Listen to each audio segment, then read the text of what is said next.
하겠습니다.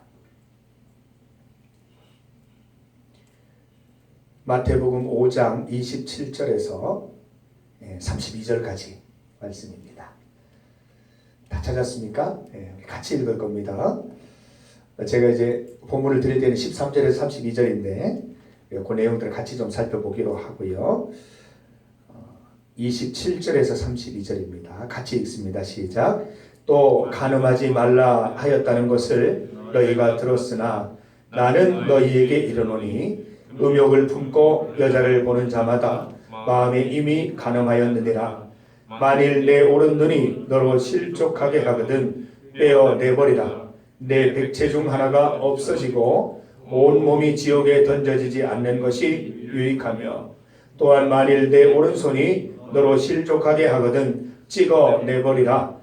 내 백체 중 하나가 없어지고 온 몸이 지옥에 던져지지 않는 것이 유익하니라. 또 일러스되 누구든지 아내를 버리려거나 이혼 증서를 줄 것이라 하였으나 나는 너희에게 이르노니 누구든지 음행한 이유 없이 아내를 버리면 이는 그로 간음하게 함이요 또 누구든지 버림받은 여자에게 장가드는 자도 간음함이니라. 아멘. 오늘 말씀의 제목은 산상수훈의 나를 비추어 보기, 이렇게 타이틀이 이렇습니다. 자, 우리 복습하고 나가겠습니다. 우리 지난 여는 예배 때 제가 로마서 8장 15절, 16절, 17절 말씀으로 Who am I? 라는 제목으로 설교를 했습니다. 로마서 8장 15, 16, 17절 말씀에 우리를 향해서 누구라고 말하고 있습니까? 진수 누구라고 말하고 있죠? 우리를? 하나님의 자녀. 하나님의 자녀라고 16절 말씀에 기록되어 있습니다. 그래서 우리가 하나님의 자녀이기 때문에 하나님을 세워 뭐라고 부를 수 있죠? 아빠, 아버지라고. 아빠라고 부를 수 있습니다. 아빠라고 부를 수 있다고 되어 있습니다.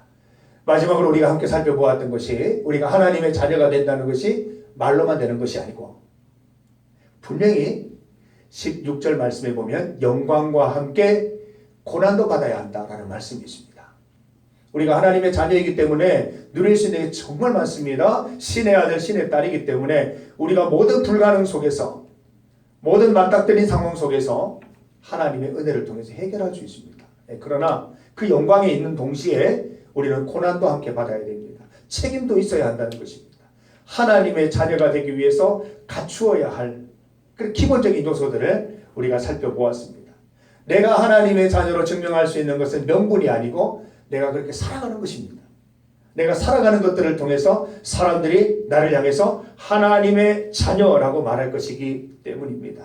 그래서 어제 저녁에 우리가 마태복음 5장 8복을 우리가 읽으면서 또 누가복음 6장에 있는 이 8복, 사복, 사화를 읽으면서 우리가 어떻게 살아가는 것이 하나님의 자녀다운 삶인지 살펴보았습니다. 어떤 내용을 보았습니까? 우리가 어떠한 형편 가운데 있든지 가난하든 부유하든 배고프든 배부르든 억울한 일이 있어서 울든 웃든 사람들이 나를 미워하든 칭찬하든 어떤 상황 가운데 있든지 하늘나라의 관점으로 생각하고 하늘나라의 관점으로 말하고 하늘나라의 관점으로 행동하게 되면 그 자리가 복된 자리가 될 것이다 라고 말씀하셨습니다. 그러나 아무리 지금까지 내가 하나님 말씀 가운데 잘 살았다 하더라도 나의 배부름 때문에 사람들의 칭찬 때문에 나의 부유함 때문에 또 지금 즐거운 것 때문에 하나님을 잊어버리고 하늘의 관점대로 살지 못한다면 바로 화가 있는 자리가 될 것이다 라고 말씀을 나누었습니다. 그래서 사랑하는 우리 청년 여러분, 여러분이 어느 자리에 있든지 간에 그 자리에서 우리 하나님의 관점으로 내 삶을 해석해낼 수 있고 내 삶의 자리가 억울하고 힘들고 어렵더라도 거기에서 하나님을 예배할 수 있다면 하나님이 그 자리를 복되게 하실 줄 믿습니다. 그게 바로 하나님이 임재하시는 겁니다. 그리고 우리가 그런 관점으로 해석하고 살아갈 수 있을 때 세상 사람들 우리들의 모습을 보면서 하나님을 보는 것입니다. 그게 하나님의 자녀됨이라고 말할 수 있는 것입니다. 오늘은 두 번째 시간입니다. 산상수훈을 통해서 Who am I? 나는 누구인가? 내가 어떻게 살아가는 것들을 통해서 내가 하나님의 자녀다라는 것을 세상에 보일 수 있을 것인가? 함께 살펴볼 것입니다. 산상수훈, 예수님께서 산 위에서 무리들에게 가르치신 말씀이십니다. 어렵지 않습니다. 내용은 쉽습니다. 그러나 그 속에 감춰져 있는 그 의미들은 아주 깊습니다. 우리가 그것들을 오늘 좀 깨닫고 함께 나아가는 시간이 되었으면 좋겠습니다. 성경에 보면 참 재미있는 이야기가 있어요. 무화과 나무가 감람나무 열매를 맺을 수 없고 감람나무가 무화과 열매를 맺을 수 없다. 당연한 말이죠. 배나무에 사과가 열릴 수 없고 사과나무에 배가 열리지 않습니다. 반대로 나무에 열려있는 열매를 보고 그 나무가 뭔지를 압니다. 배가 열려있으면 아 배나무구나, 사과가 열려있으면 사과나무구나 라는 것을 우리가 알 수 있게 되는 겁니다. 마찬가지입니다. 사랑하는 우리 청년 여러분, 여러분의 행동이 바로 이 열매인 것입니다. 여러분의 살아가는 것들을 보면서 아 저 사람은 하나님의 자녀일 것이다, 아 저 사람은 아무래도 하나님 믿는 사람일 것이다, 이런 추론이 들어와야 되는 것입니다. 우리의 열매를 보고 저 사람은 분명 하나님을 모르는 사람일 거다 하는데 주일이 되면 교회를 가네요 이러면 이게 열매하고 나무하고 맞지는 않는 거예요. 이 포도나무에서 사과가 열리고 배나무에서 사과가 열리는 거하고 똑같은 겁니다. 사랑하는 우리 청년 여러분, 그 열매를 통해서 그 나무를 아는 것입니다. 여러분의 열매 건강합니까? 이번에 설날 제가 선물을 좀 받았는데 아주 좋은 그 과일을 선물을 받았어요. 참 이런 열매를 맺는 나무라면 얼마나 건강한 나무일까 생각을 해보았습니다. 사랑하는 청년 여러분, 여러분이 맺은 열매는 건강합니까? 그 열매를 통해서 사람들이 하나님을 봅니까? 여러분 그런 삶을 다 살아갔으면 좋겠습니다. 오늘 말씀을 한번 봅시다. 말씀 가운데 우리가 읽은 말씀 가운데 28절 말씀을 우리가 함께 보겠습니다. 28절, 자 우리 남청년들만 말씀을 읽습니다. 여청년들 읽으면 안 됩니다. 남청년들만 읽습니다. 28절 시작. 나는 너희에게 이르노니 음욕을 품고 여자를 보는 자마다 마음에 이미 간음하였느니라. 자 이제 여청년들 읽습니다. 읽는데 단어 하나만 바꾸겠습니다. 여자 대신에 남자를 넣습니다. 시작. 나는 너희에게 이르노니 음욕을 품고 남자를 보는 자마다 마음에 이미 간음하였느니라. 아멘. 이렇게 읽으니까 새롭죠. 아, 이 남자들이 문제다 그건 아니에요. 여성도 들어가야 되는 거예요. 오늘은 의도에 대해서 그 말이나 태도나 관점보다 더 본질적인 의도를 살펴보겠습니다. 하나님은 오늘 이 산상수훈을 통해서 어떤 일을 행할 때 그 가지는 마음속에 의도를 보신다는 부분, 그것을 우리가 살펴보겠습니다. 오늘 우리가 함께 읽은 말씀 남학생들 읽었죠? 음욕을 품고 여자를 보는 자마다 마음이 이미 간음하였다 그랬습니다. 자, 의도가 있는 말씀이 이거는 보니까 음욕을 품고 여자를 보는 거예요. 순서가 내가 저 여성을 따라가서 자취방에 손잡이를 열어야 되겠다. 이 음욕을 품고 여자를 바라보는 거 간음이라 하셨습니다. 저를 포함한 남성들 길을 가다가 아름다운 여성을 보면 이렇게 잠깐 동안 이렇게 딴 생각을 할 때가 있습니다. 한번 안아봤으면 좋겠다. 키스했으면 좋겠다. 이런 생각할 때가 있습니다. 눈을 안 마주치는 분들 똑같은 마음인 줄 압니다. 그러나 그렇게 마음 드는 것은 죄가 아니에요. 그건 본능적으로 일어날 수 있는 거예요. 그러나 이 말씀처럼 음욕을 품고 내가 간음에 대한 또 어떤 여성에 대한 그런 마음을 품고 바라보는 것은 죄다. 그 의도에 대해서는 잘못되었다라고 말씀하는 것입니다. 여자분들도 마찬가지입니다. 길 가다가 근육대 남성 보면 한번 안고 싶다. 그렇게 생각할 수는 있습니다. 그건 죄가 아닙니다. 그러나 음탕한 마음을 가지고 의도를 가지고 남성을 바라보면, 남성을 꼬이면 후배를 이렇게 집으로 끌어들이면 그것은 범죄라는 것입니다. 의도에 대해서 말씀하십니다. 여러분, 우리는 모든 일을 할 때 거의 대부분의 일들을 말을 할 때 의도를 가지고 말을 합니다. 나에게 유익이 되는 의도가 있어서 말한다거나 그 사람에게 무엇인가 해답을 얻어내기 위해서 그런 의도로 묻는다거나 대답할 때가 많습니다. 그런데 하나님은, 예수님은 우리가 의도 없음으로 살아가자고 말씀하십니다. 여러분, 의도 없이 서로 말하게 되면 얼마나 편리할까요? 우리 청년만의 변화가 일겠죠? 내가 의도 없이 누군가를 대하고 특별한 의도 없이 회의하고 특별한 의도 없이 찬송 드리고 특별한 의도 없이 예배를 드린다면 그 안에 침투해 오시는 하나님의 은혜들, 그 안에서 나누게 되는 수많은 아름다운 교제들 충분히 우리가 누릴 수 있게 됩니다. 우리의 이 완악한 의도들이 다 막고 있는 거예요. 오늘 기도드리겠다는 기도 제목들을 우리가 쭉 나눴는데 우리가 하나님께 기도드릴 때도 마찬가지입니다. 의도 없이 기도드려야 됩니다. 답정남 되시면 안 됩니다. 답정녀 되지 마시기 바랍니다. 답을 다 정해놓고 기도를 한다니까요. 나 취업을 해야 된다. 6월 전까지 취업을 해야 된다. 딱 정해놓고 기도를 하는 겁니다. 이건 기도가 아닙니다. 하나님을 대상으로 사기치는 것입니다. 협박하는 것입니다. 이건 기도가 아니에요. 의도 없는 기도 드리시기 바랍니다. 의도 없는 기도의 대표적인 기도가 뭐예요? 의도 없는 기도 대표적인 기도. 예수님의 기도. 겟세마네 기도. 아버지, 나의 이 십자가 사건 너무너무 비참한 사건인데 가능하면 내게서 그냥 지나갔으면 안 도달하지 않았으면 좋겠습니다. 그러나 나의 원대로 마시고 하나님 아버지께서 기뻐하시는 대로 해주십시오. 이게 의도가 없는 기도입니다, 여러분. 오늘 여러분 기도드릴 때 이렇게 기도드려야 돼요. 그러나 하나님이 더 기뻐하시는 길이 있으시다면 저는 그 길을 걸어갈 준비가 됐습니다. 그 시간이 얼마나 걸리든 그 방법이 어떠하든 저는 주님의 길을 따라 묵묵히 걸어가겠습니다. 이게 의도 없는 기도입니다. 또 하나 어디입니까? 사드락 메삭 아벳느고 세 사람의 친구들이 풀무불 속에서 그 금시장에게 처하지 않는다는 걸로 죽음을 맞닥뜨려 순교하기 직전입니다. 그때 이 왕이 너희를 구원해 주지 않으면 어떻게 하겠느냐? 하나님이 뭐라고 대답합니까? 하나님 구원해 주십니다. 그러나 그리 아니 하실지라도 변함없습니다. 나는 죽어도 괜찮습니다. 그리 아니 하실지라도 기도드려야 합니다.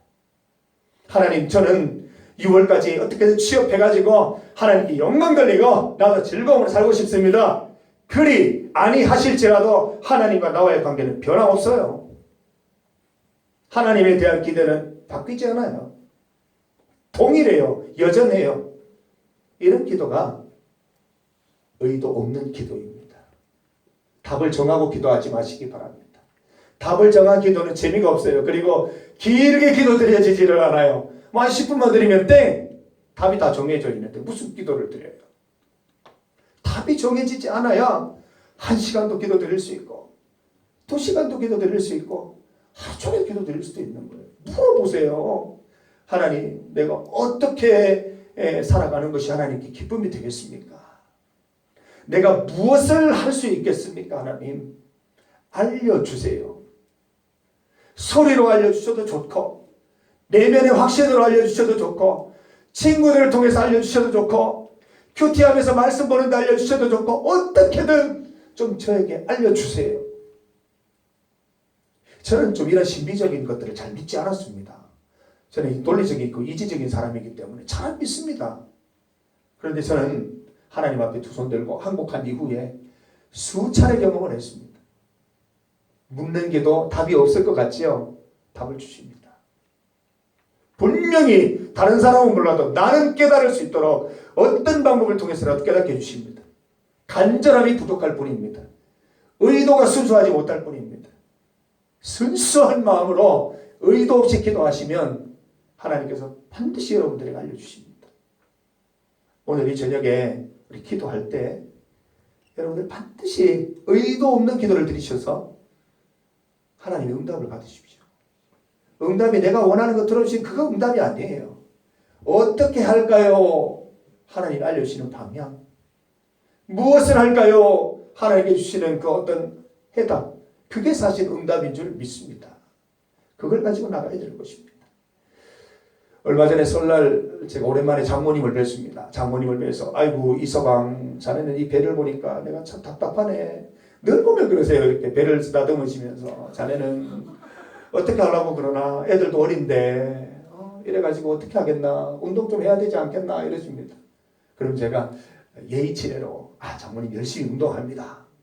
근데 옆에 있는 예은이 세리가 뭐라 하는지 압니까? 아니에요 할머니 아빠 운동 안 해요. 아빠 운동 안 해요. 맨날 밥만 먹고 자요. 다 이렇게 얘기합니다. 의도 없습니다. 걔들은. 집에서 어린이 2명 있잖아요. 제가 보면은 야 저렇게 살면 하나님 기뻐하시겠다 싶어요. 애들은 의도가 없어요. 앞으로 유치원 선생님 훌륭한 선생님 되실 텐데 애들은 의도가 없어요. 애들 되게 웃겨요. 막 지들끼리 얘기를 하는데 맥락이 없어요. 근데 대화가 다 돼요. 지들끼리.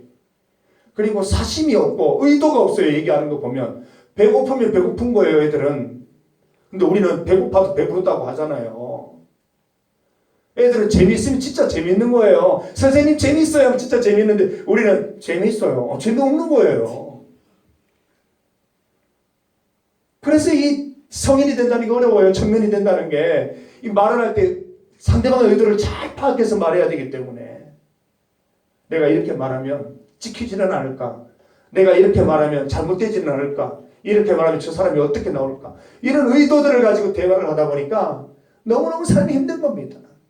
어린아이처럼 되라고 하나님 말씀하셨는데 의도 없이 살아갈 수 있다면 얼마나 좋을까요?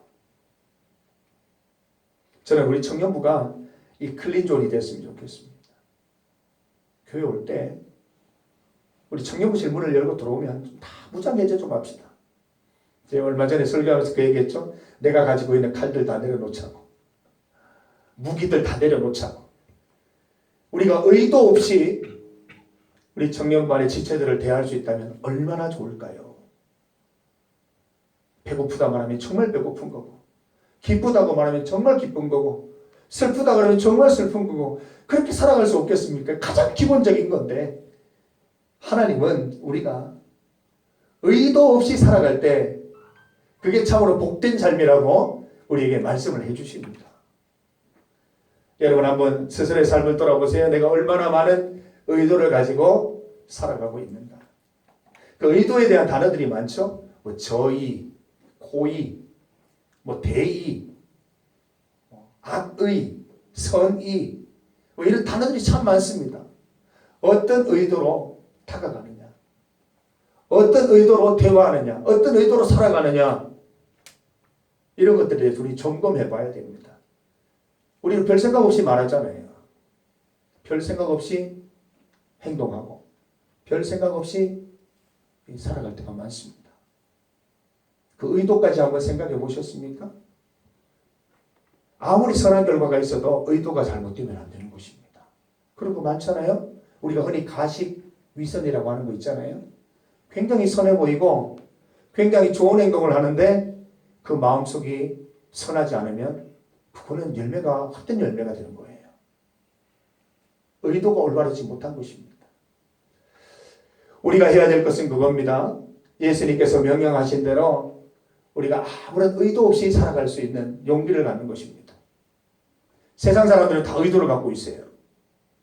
우리가 의도 없이 다가가다가 그들이 가지고 있는 무기에 깊은 상처를 입을 수도 있습니다. 그러나 하나님의 사랑이 하나님께서는 의도 없이 우리에게 오셨잖아요. 뭐 우리를 살리겠다는 의도는 있으셨겠지만 그냥 사랑하다가 보니까 십자가까지 갔고 사랑하다 보니까 십자가에 돌아가신 거예요. 무슨 의도를 가지고 십자가에 가신 게 아니고 무슨 특별한 의도가 있어 거기 나가신 것이 아니고 인간들을 사랑하고 사랑할 방법을 찾고 하나님께 순종하다 보니까 십자가 앞으로 나가 계셨던 거예요. 그 놀라운 사랑, 의도 없음의 사랑, 그것을 통해서 이루신 놀라운 십자가 사건, 부활의 사건을 경험한 우리라면 그 사랑 힘입어서 우리도 의도 없는 삶을 실천할 수 있어야 됩니다. 의도 없는 말을 하고 의도 없는 행동을 할 수 있어야 됩니다.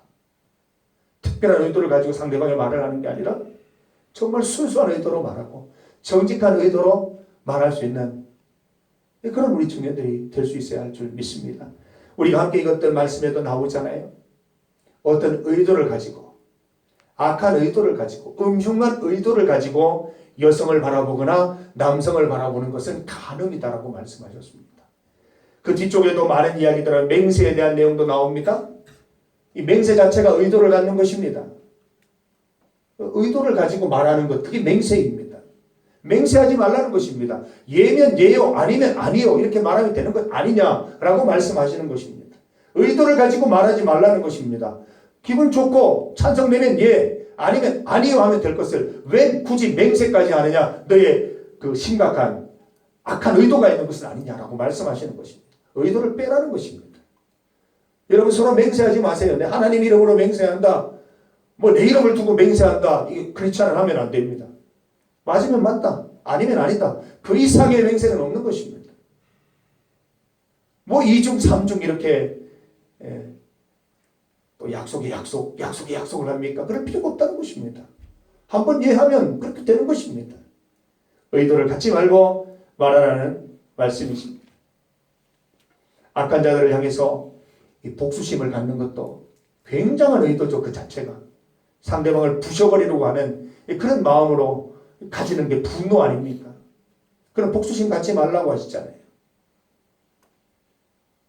아무런 의도 없이 원수를 대하는 것, 그게 뭡니까? 원수 사랑입니다. 의도 없이 내가 이렇게 하면 혹시 원수가 나를 어떻게 하지 않을까? 내가 이렇게 하면 원수가 오히려 기뻐하지 않을까? 이런 생각 다 없애고 그냥 예수님께서 나를 사랑하신 것처럼 의도 없이 그 사람에게 훅 들어가는 게 그거를 원수 사랑이라고 말하는 것입니다. 그렇게 살아가면 하나님 기뻐하시는, 예수님 기뻐하시는 삶이 된다라고 말씀을 하시는 것이지요. 여러분, 우리 의도 없이 살아갑시다. 저는 그거 해보고 싶어요. 지금 실천을 하고 있어요. 한번 해보려고 해요. 저는 이제 여러분처럼 신앙이 없는 사람들을 만날 기회가 많지 않아서 참 아쉽습니다. 여러분들은 거기까지 나가셨으면 좋겠어요. 믿지 않는 친구들, 하나님 모르는 친구들에게도 의도 없이 다가가고 순수하게 다가가서 그들의 마음을 좀 울려보세요. 야, 이 정말 모든 의도들이 가득한, 음흉한 의도들로 가득한 이 세상 속에서 의도 없이 나에게 다가오는 사람이 있구나. 세상은 살만나는 세상이구나. 제가 이제 결혼하기 전에 집사람과 데이트를 하는데, 제가 데이트를 하면서 참 좋았던 것 중에 하나가, 다른 곳에서는 이렇게 뭔가 의도를 가지고 말을 해야 돼요. 그리고 상대방이 무슨 말을 하면 해석을 해야 돼요. 이게 뭐 좋다는 말인지 싫다는 말인지 하자는 말인지 말자는 말인지 그거 이렇게 찾아내는 게 너무너무 힘들었어요. 의도가. 그런데 이 여성 만난다면, 이 여자만 만나면 편안한 거예요. 의도 없이 말해도 아무 문제가 안 생겨요.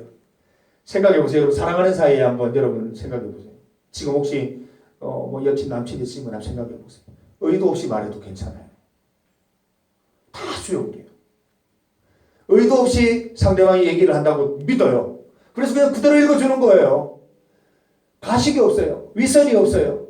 그러니까 그 안에서 참된 대화가 오가고, 저녁 늦게 만나서 막 새벽까지 만나서 이렇게 집에 돌아오고, 또 퇴근해서 만나서 피곤한데도 쉬었다, 즐겁다, 편안하다 라고 얘기하는 것입니다. 의도 없는 만남은 우리에게 휴식을 주는 것입니다. 예수님의 말씀, 이 산상수훈은 우리의 태도, 말, 행동의 근원까지 들어갑니다. 어떤 의도로 그 행동을 하느냐, 어떤 의도로 그 행위를 하느냐, 말을 하느냐까지도 예수님은 중요하게 여기신다는 것입니다. 하나님의 자녀가 된다는 거. Who am I? 나는 누구냐? 나는 하나님의 자녀인데 하나님의 자녀가 되기 위해서는 내 의도까지 깨끗해야 된다는 것입니다. 의도부터 순수해야 된다는 것입니다. 의도는 음흉한데 내가 하나님의 자녀라 말할 수 없다는 것입니다. 의도는 음흉하면서 내가 마치 선한 사람처럼 가식적으로 위선적으로 행동한다면 그것은 하나님의 기쁨이 되지 않는다는 것입니다. 의도 없이 나아가서 순수하게 하나님이 기쁨이 되는 방법으로 그렇게 살아갈 수 있을 때 그 의도까지도 하나님께서 기뻐하시고 복 주시는 그런 인생이 될 수 있다는 것을 우리에게 말씀해 주시는 것입니다. 사상수훈을 통해서 예수님께서는 우리의 의도를 살피시기를 원하십니다. 오늘부터 또 우리 수련회가 얼마 남지 않았지만 우리 지체들 사이에 좀 의도 없이 대화를 나눴으면 좋겠습니다. 그 왜 말 안에 이렇게 가시가 있고 막 이렇잖아요. 가시 돋친 말 이런 거 하지 말고 또 이렇게 애매한 거 묻지 말고 너 나한테 잘못한 거 있지? 맥도 없이 그렇게 얘기하면 안 돼요. 예, 그래서 좀 의도 없이 얘기를 나누면서 참된 시임이 있는 수련회가 되기를 간절히 소망합니다. 그리고 우리 돌아가서도 우리 공동체 안에서는 좀 의도 없는 그런 공동체가 되었으면 좋겠습니다. 그러면 안 돼. 오늘날 경화씨 불러 경화씨 나한테 잘못한 거 있죠. 이런 거 하지 마세요. 진짜 나쁜 거예요. 의도가 너무 안 좋잖아요. 그런 걸 하면 안 돼요.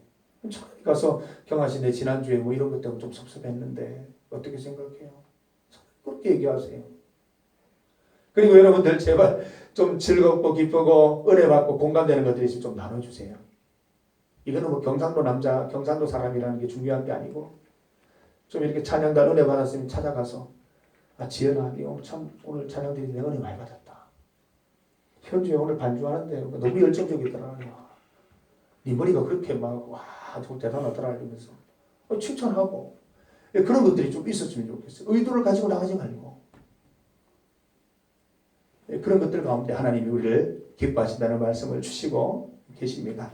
우리가 오늘 이 저녁에 말씀으로 함께 기도드리고 또한 우리가 개인 기도 시간도 여러분들이 드리려고 합니다. 그래서 함께 기도도 드리고 또 우리 교제하고 그런 시간을 가지려고 하는데 오늘 말씀 잘 기억하고 그 말씀대로 함께 기도하며 나아가십시다.